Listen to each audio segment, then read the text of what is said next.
दिक्कत कहाँ है? क्योंकि किसान भी अड़े हुए हैं, सरकार भी अड़ी हुई, दिक्कत कहाँ? देखो, आपने उस बात को सुना नहीं, प्रधानमंत्री जी क्या कह रहे थे कि अभी किसान जो है, इसमें कुछ किसान भाई साथी, छोटे किसान भी बैठे हैं, बड़े भी बैठे हैं, उनको कहीं ना कहीं कोई ना कोई सिस्टम कहीं फंसा हुआ है, कोई ना कोई हो सकता है राजनीतिक। आपने देखा राजनीतिक ही सिस्टम है, अदरवाइज तो देखो बातों का जरिया तो चलते रहता है। कोई भी एक बात को किसी तरीके से सरकार और आंदोलनकारियों के बीच में कोई अगर बात में कहीं मनमुटाव हो जाता है, कोई अगर खींचमतान हो जाती है, तो उसका जरिया क्या है? उसका जरिया बातचीत है ना।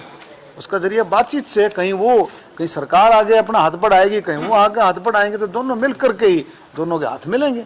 अगर हाथ खींचते रहोगे, सरकार आगे हाथ बढ़ा रही हो, हाथ खींच रहे, तो कैसे हाथ मिलेंगे? तो मैं फिर से अपील करता हूँ, बैठे मिलजुल करके बातचीत करें और प्रधानमंत्री की इन बातों का सम्मान करें। एमपी साहब, आपको नहीं लगता कि तीनों कानून भाजपा की खास बन गया? क्योंकि भाजपा के नेताओं का निकलना दुबर हो गया। जिस तरह से मुख्यमंत्री का विरोध हुआ, डिप्टी सीएम का विरोध हुआ, कृषि मंत्री का विरोध हो रहा। देखिए, ऐसा है, सरकार का दिल और दिमाग बड़ा उदार है, किसानों के प्रति सम्मान है, किसानों की इज्जत करते हैं और दिल से प्रधानमंत्री चाहते हैं कि किसान आगे बढ़े, मेरे देश का किसान आगे बढ़े। ये छोटी छोटी योजनाओं के जरिए से प्रधानमंत्री जी की पूरी कोशिश है कि किसान, मेरे देश का किसान खुशहाल हो। दूसरी बात, जब बार बार कहने से ये बातें आ रही हैं, आप कह रहे हो भाई गले की फांस बन गया, प्रधानमंत्री जी की नीयत क्या है? प्रधानमंत्री जी और सरकार की नीयत क्या है? सरकार की नीयत है कि किसानों की आमदन बढ़े, किसानों की आमदन दुगनी हो।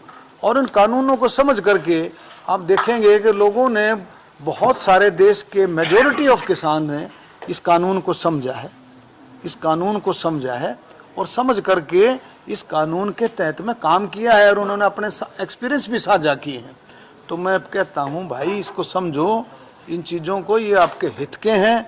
इसमें अगर कोई आपत्ति है, मिल बैठ करके बातचीत करो और इसका कोई रास्ता निकालो। अच्छा, सांसद महोदय, क्या दिक्कतें क्या आ रही हैं? दिक्कतें तो देखो, सरकार तो बार बार, कृषि मंत्री जी ने खुला पत्र लिखा है, आज प्रधानमंत्री जी ने भी अपील की है, आपने सुना होगा कि भाई आए, मिल बैठ करके बातचीत करें, कोई रास्ता निकालें।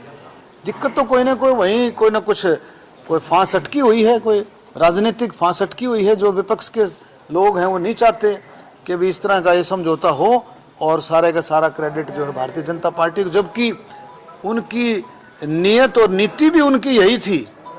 जब अपनी सरकारों में थे तो उनकी बात भी यही थी कि भी किसानों की आमदन बढ़ानी, और किस तरह से ये कानून ला करके एमएसपी वगैरह की बात रख करके मंडियों के एपीएमसी एक्ट में बदलाव, और ये सारी बातें, उनकी भी बात यही थी कि किसानों को एक खुला जो है माहौल मिले कि वो अपनी फसल को कहीं भी बेच सकते हैं, ये खुला माहौल मिले। आज वही उसी के बात हो रही है। आज किसान कहीं भी जा सकता है, उसका वो कर सकता है। क्या मानते हैं? देखो, ऐसा है, जब विरोध होता है, जब दिलों में फ़र्क आ जाते हैं और उसमें कुछ असामाजिक तत्व, किसान ऐसा नहीं कर सकता। मैं फिर कह रहा हूँ आपको, किसान को मुख्यमंत्री गाड़ी तोड़ सकता है? बिल्कुल नहीं। किसान सम्मानित है। इसी तरह से आदरणीय डिप्टी सीएम की, तो किसान इसमें कभी भी कोई इस तरह के आंदोलन में आक्रामक नहीं हो सकता। ये इसमें कुछ असामाजिक तत्व घुस करके इन चीज़ों का फायदा उठाते हैं।